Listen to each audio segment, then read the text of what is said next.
이 세상에 눈에 넣어도 안 아픈 게 자식이라고도 하죠. 누구나 그런 마음은 마찬가지로 생각합니다. 하지만 이런 마음을 안 먹는 부모들도 있다고 하죠. 오늘 제가 여러분들께 소개하고 싶은 사연은 바로 자식에 관련된 이야기인데요. 바로 저희 시누이 이야기를 해보려고 합니다. 안녕하세요. 저는 경기도 양주시에 거주하고 있는 내년이면 40대를 바라보는 39세 여성입니다. 처음부터 양주시에 살았던 건 아니고요. 여기에 남편이 예전에 분양받아 놓았던 아파트가 있어서 아이 낳고 여기로 이사 오게 되었어요. 처음에는 서울에서 오래 살다가 갑자기 경기도로 가니 아직 운전도 못해 굉장히 불편할 것 같아서 사실 반대를 많이 했습니다. 근데 그 아파트가 평수도 지금보다 훨씬 크고 교통편 불편한 것 빼고는 더 나을 것 같아서 이사와서 살고 있는데 정말 좋기는 해요. 신도시라 교통편 불편한 것 빼고는 아이 키우기에는 정말 좋더라고요. 근데 여기 양주에 아파트가 많이 지어지면서 근처에 시댁과 시누이도 도보로 한 15분, 20분 정도 되는 거리에 살고 있어요. 친정은 서울이고요. 제가 워낙 내성적인 성격이라 같은 동네에 살아도 사실 자주 가지는 않습니다. 부르시면 가고 누구 생일이나 생신 때 가는 정도지 남편도 시댁에 가자는 말을 잘 안 해서 그나마 다행이라고 생각하고 살고 있답니다. 남편한테는 15살 정도 어린 여동생이 하나 있는데요. 바로 신우입니다. 남편과 저도 한 5년 정도 연애하다가 결혼한 케이스라 여동생이 있는 건 알았지만 나이 차이가 많이 나던지라 교류가 많이 없다고 하더라고요. 그리고 저희가 결혼하고 나서 우리가 허니문 베이비로 아이가 생기고 지금 초등학생 3학년이랍니다. 첫 손주라 친가 외가에서 사랑을 듬뿍 받고 자란 아이랍니다. 그렇게 제 결혼 생활은 무탈이 아주 평범하게 살고 있다고 생각했습니다. 저는 집에서 일하는 프리랜서라 아이를 보는 데 있어 조금 더 자유로운 편이고 남편의 회사도 워라밸이 있는 곳이라 주말에는 꼭 쉬고 야근은 2달에 한 번 할까 말까 정도인데요. 그래서 남편도 육아 참여도가 굉장히 높은 편입니다. 그래서 사실 이 정도면 결혼해서 사는 지금이 가장 행복할 때라고 생각했습니다. 다들 아시겠지만 결혼은 연애 때와는 완전 다르잖아요. 연애는 정말 우리 둘만 생각하면 되겠지만 결혼은 양가 집안이 어울려서 해야 하는 것도 있고 생각보다 많은 희생이 필요한 게 전 결혼이라고 생각했습니다. 물론 남자 여자 둘 다요. 저의 이런 평범한 일상을 깬 건 다름 아닌 15살 어린 신우였습니다. 제가 알기로는 원래 직장이 멀어 그쪽에서 자취하고 있었는데 어느 날 연락이 잘 안 돼 시부모님이 신우이네에 갔을 때 함께 회사 다니는 남자친구와 동거 그리고 임신 6주 된 아이까지 있었다고 해요. 그 자리에서 시어머니는 거의 실신할 뻔했고 시아버지는 안 태우던 담배를 피실 정도로 집안이 아수라장이 된 적이 있어요. 시댁에서는 남자 쪽이 별 볼 일 없다고 아이를 포기하라고 했지만 신우는 싫다고 강력하게 바라는 바람에 결국에는 둘이 결혼하게 되었습니다. 신우이 매제 둘 다 동갑이고 또 그 매제는 신우이보다 일한 지도 더 얼마 안 돼서 둘 다 월급도 굉장히 작았던 편이라 시댁 근처에 작은 평수 전셋집을 얻어주고 매제는 시아버지 친구분의 회사에 들어가서 일을 하기로 했다고 했습니다. 거기까지는 솔직히 아직 둘 다 어리니까 그럴 수 있다고 생각했는데요. 저는 놀라기는 했지만 나이는 어리지만 둘 다 성인이고 충분히 아이를 만든 일을 했으면 책임지는 게 맞다고 생각해서 결혼하는 게 당연하다고 생각했습니다. 그래서 신우이 출산할 때 아이용품 사는데 보태라고 현금이랑 정말 좋은 유모차도 선물해주고요. 조카 100일 때도 현금이랑 전통차까지 선물했습니다. 남편이 여동생이 아직 나이가 어려서 자기가 많이 그동안 못 챙겨준 것 같다고 결혼할 때 마음이 아프다고 결혼해서 잘 챙겨주고 싶다고 하길래 뭐 당연히 그러라고 했습니다. 저도 그렇게 주는 게 마음이 더 편하다고 생각하기도 했고요. 그런데 어느 날부터인가 시누이가 밖으로 겉돌기 시작했던 것 같습니다. 시어머니가 가까이 사니 아이를 맡겨두고 하루 종일 집에 들어오지도 않고 PC방에 가 있고 친구들 만나서 외박까지 하고 와서 매제랑 그것 때문에 엄청 싸우고 사내만에 했다고 할 정도였으니까요. 그때마다 시댁에서는 아직 애가 어려서 그런지 이해해달라 자기가 타이르겠다면서 매일같이 100일 된 아이를 봐주시더라고요. 제가 보는 게 아니니까 시어머니가 딸 손주 봐주는 건 뭐 상관없다고 생각했습니다. 근데 신우이가 그 이후에도 계속 삐뚤게 나가는 모습이 보였고 참다 못한 매제가 더 이상 못 살겠다면서 집을 나갔다고 해요. 그래서 네가 진짜 이렇게 애도 안 보고 자꾸만 나가서 거둘 거면 찾지 말라고 하고 나갔다는데 신우이는 자기 남편이 나가는데도 알아서 하라고 하고 자기 노는 것만 중요하게 여기더라고요. 물론 아직 나이가 어리니까 놀고 싶은 마음 너무 이해합니다. 왜 이해하지 못하겠어요. 저도 그런 시절이 있었는걸요. 근데 이제는 엄마잖아요. 아직 아이가 많이 어린데 엄마 손길이 필요하잖아요. 100일밖에 안 되었는데. 근데 시어머니가 거의 손주 엄마처럼 하고 계시니 그것도 보기가 좀 그렇더라고요. 남편은 자기도 놀고 싶어 그러니 좀 참으라고 매제한테 말했다는데 매제가 그 말을 듣겠냐고요. 저 같아도 저는 열심히 나가서 가족을 위해서 돈 벌고 집에 들어오면 와이프도 자식도 없고 집은 개판 5분 전이면 솔직히 저라도 집 나가고 싶을 것 같아요. 그 뒤로 신우이는 집에 안 들어온 날이 더 많았고 심지어는 어디서 뭘 하면서 사는지 모를 정도일 때가 더 많았어요.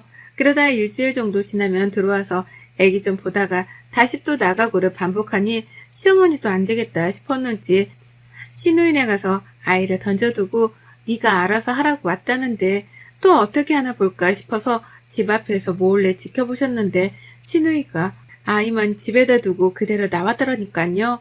시어머니가 놀라서 빨리 가서 애를 다시 데리고 왔다는데 저도 아이 엄마지만 신우 같은 엄마가 있을까 싶더라고요.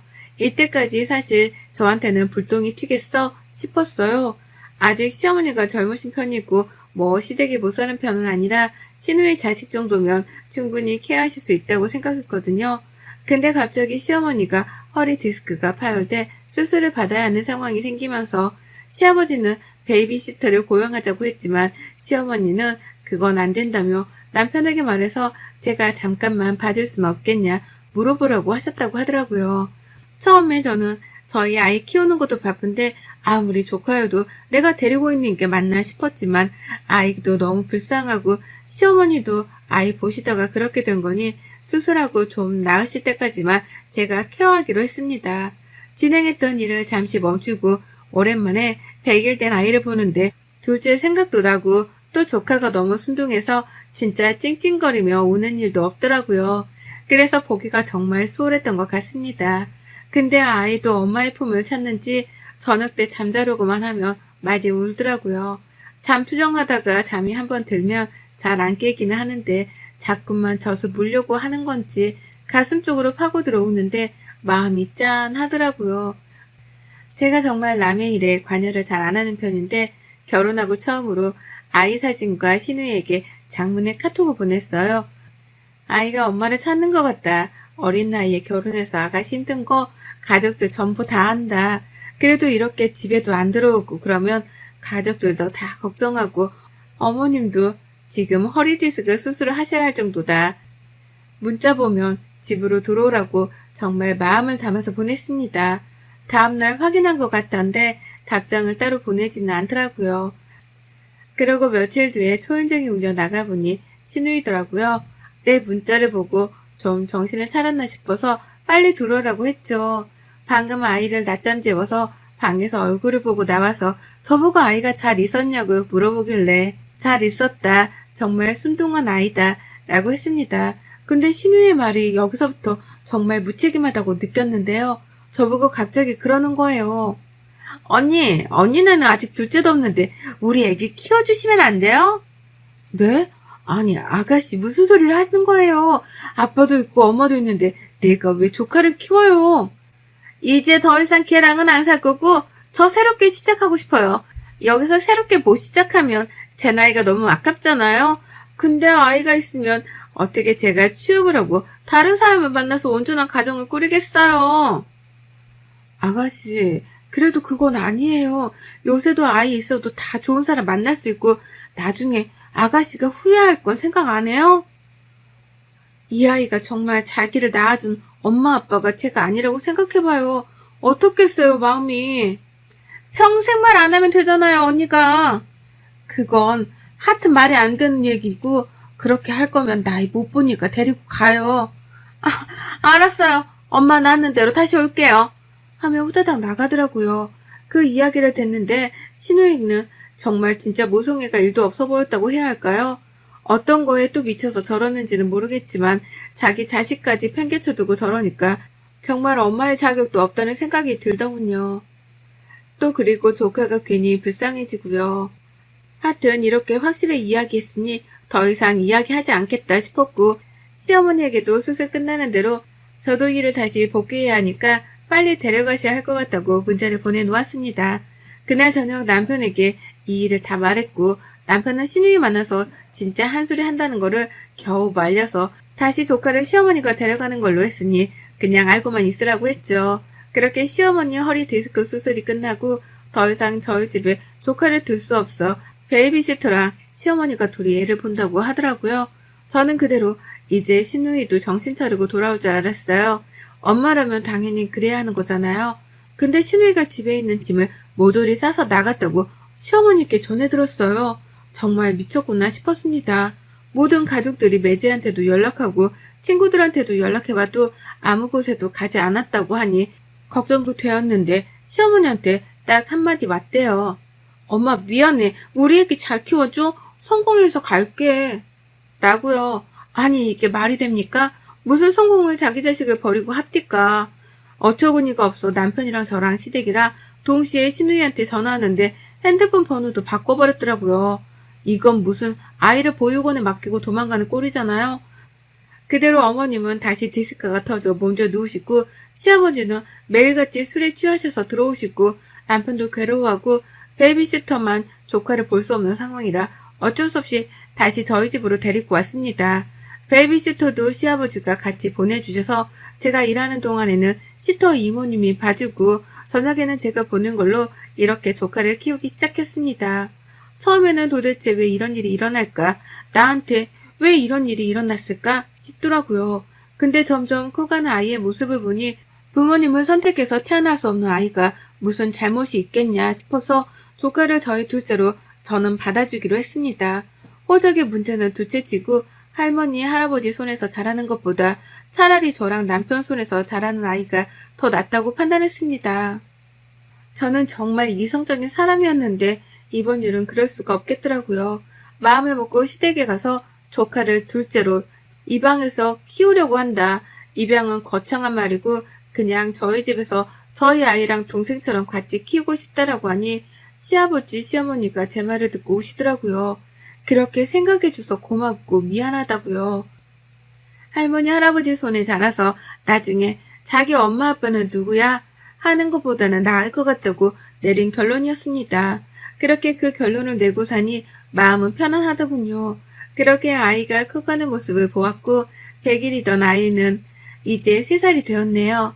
저희 아들도 동생이라고 생각하고 많이 아껴주고 아직 어린애긴 하지만 저랑 남편한테 엄마 아빠라고도 말하니까 사실 이것만으로도 저는 되었다고 생각했습니다.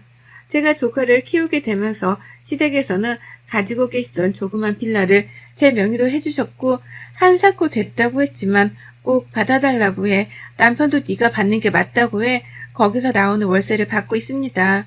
누가 꼭 좋으라고 한 일은 아니지만 정말 아기가 너무 불쌍하고 모른 척 할 수가 없었는데 지금 와서 생각해보면 조카를 자식처럼 키운다고 생각한 게 정말 잘한 일이라는 생각이 들었습니다. 그렇게 다시 평온했던 저의 일상에 이번에 신우이가 나타났네요. 그것도 2년 만에요. 신우이는 너무 멀쩡한 얼굴로 시댁에 찾아왔고 무턱대고 자기 아이는 잘 있냐고 물어봤다고 합니다.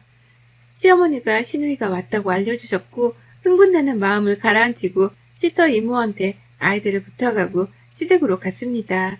신우이는 저를 보더니 언니 잘 지냈냐면서 언니 선물도 사왔다고 웃으며 말을 하는데 정말 귀싸대기를 한 대 날려주고 싶었습니다. 그러면서 자기 아이는 어디 있냐고 얼마나 컸냐고 너무 보고 싶었다고 해서 제가 한마디 해줬습니다.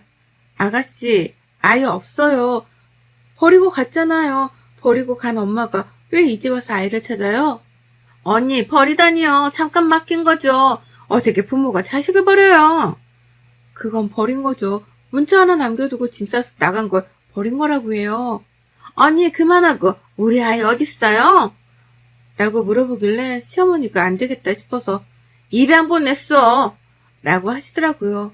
저도 그렇게 말씀하실 줄은 몰라서 아무 말 안 하고 잠자고 있었더니 갑자기 신우이가 소리를 지르면서 그게 무슨 말이냐면서 엄마가 있는데 왜 입양을 보내냐고 엄마가 사람이냐면서 쌩 난리를 치는데 보다 못해 시어머니가 있는 앞에서 제가 신우이 뺨을 정말 세게 고개가 돌아갈 정도로 쳤습니다.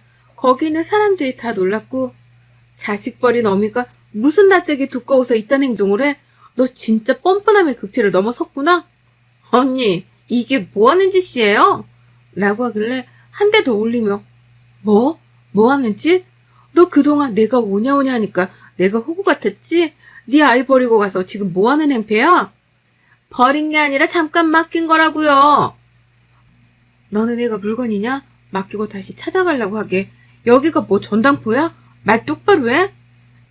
그제서야 신우이는 기어가는 목소리로 애가 보고 싶어 찾아왔다고 말했고 저는 애를 볼 자격도 없는 게 2년 만에 나타나서 애 어딨냐고 물어보는 거냐고 너는 평생 애 볼 생각하지 말고 다시 집 나가서 네 인생 살라고 했습니다.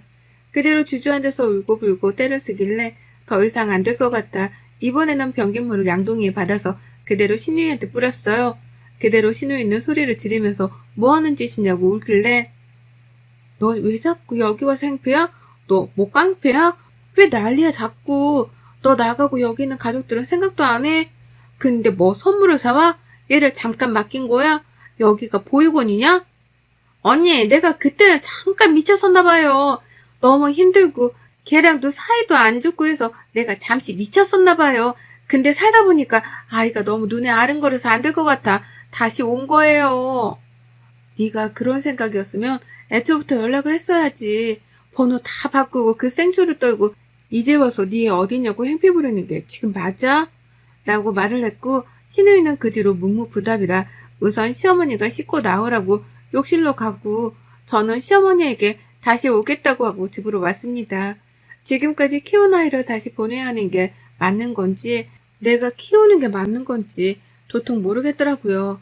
남편도 이 소식을 듣고 부랴부랴 달려왔고 우선 신우이랑 이야기를 해본다고 시댁으로 가더라고요. 이야기를 하고 남편이 아이는 한번 보여주자고 하길래 누가 키우던 아이가 잘 자란 거는 보여주자고 네가 얼마나 잘 키웠는지 보여주자고 하길래 그 다음날 아이를 데리고 시댁으로 갔습니다. 그렇게 누워만 있던 아이가 이제는 걸어다니면서 웃는 모습을 보니 신우이는 아이를 더 이상 보지 못하고 방에 들어가서 울기만 하더라고요. 그렇게 그날이 가고 그 다음날 신우이가 따로 만나고 싶다고 찾아왔습니다. 나간 자리에서 신우이는 저에게 펑펑 울며 정말 미안하다고 용서해달라고 빌었습니다.